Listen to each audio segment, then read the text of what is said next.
वैसे तो अनंत काल से ये सवाल उठता रहा है कि ईश्वर है या नहीं है, लेकिन योगदा सत्संग सोसाइटी ऑफ इंडिया के एक सीनियर सन्यासी ने ईश्वर है इस पर जो कथा सुनाई वो दिल को छू गई। वही आपके साथ शेयर कर रहा हूं।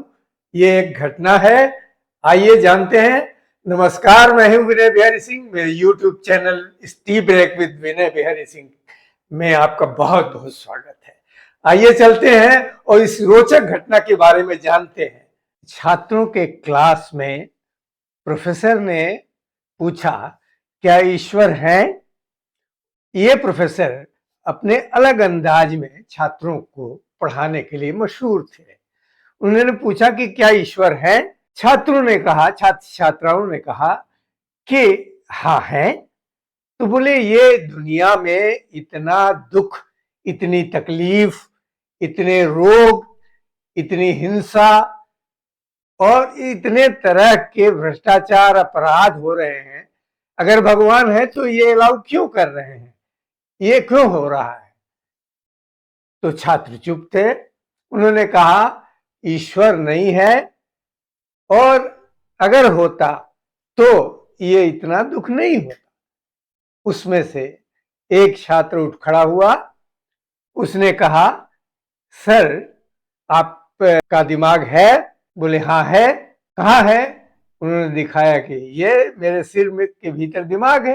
तो छात्र ने कहा कि वो ब्रेन है, आपका मस्तिष्क है। माइंड से, जिस मन से आप सोचते हैं, बोलते हैं, उस ब्रेन में कहाँ है?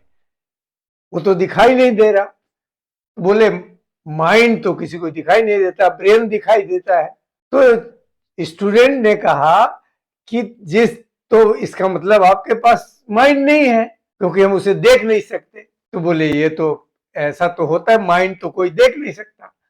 तो स्टूडेंट ने कहा कि ठीक उसी तरह, जिस तरह माइंड को, मन को कोई देख नहीं सकता, उसी तरह ईश्वर को कोई देख नहीं सकता। प्रोफेसर इसके पहले कह चुके थे कि ईश्वर को न छू सकते हैं, न देख सकते हैं, न टच कर सकते हैं, तो कैसे हम मान लें ईश्वर?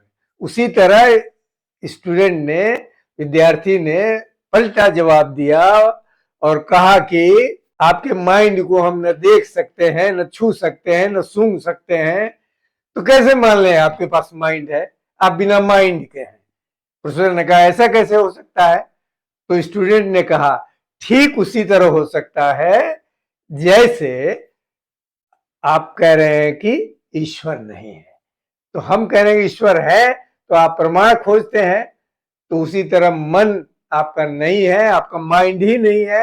मैं कह रहा हूं, आप प्रमाणित कीजिए। तो बोले कि ये तो मैं अपनी बुद्धि, तुम लोगों को पढ़ा रहा हूं, तुम लोग पढ़ रहे हो, यही प्रमाण है। तो कहा, ये संसार चल रहा है, ये चांद सितारे अपनी जगह पर ही है, इधर उधर नहीं होते हैं, दिन और रात परिवर्तित होते रहते हैं, सीजन, ऋतुएं अपने समय से बदलती रहती हैं, तो कोई संसार को कंट्रोल कर रहा है, यही प्रमाण है। हमारी सांसें कौन चला रहा है, और हम जब भोजन करते हैं तो उसका पाचन कौन करता है, यह सारी चीजें कौन नियंत्रित कर रहा है? निश्चय ही ईश्वर कर रहे हैं कि भगवान है। जिस तरह आप प्रमाणित कर रहे हैं कि मैं पढ़ाता हूं और तुम पढ़ते हो, यही प्रमाण है, उसी तरह इस संसार को कोई चला रहा है।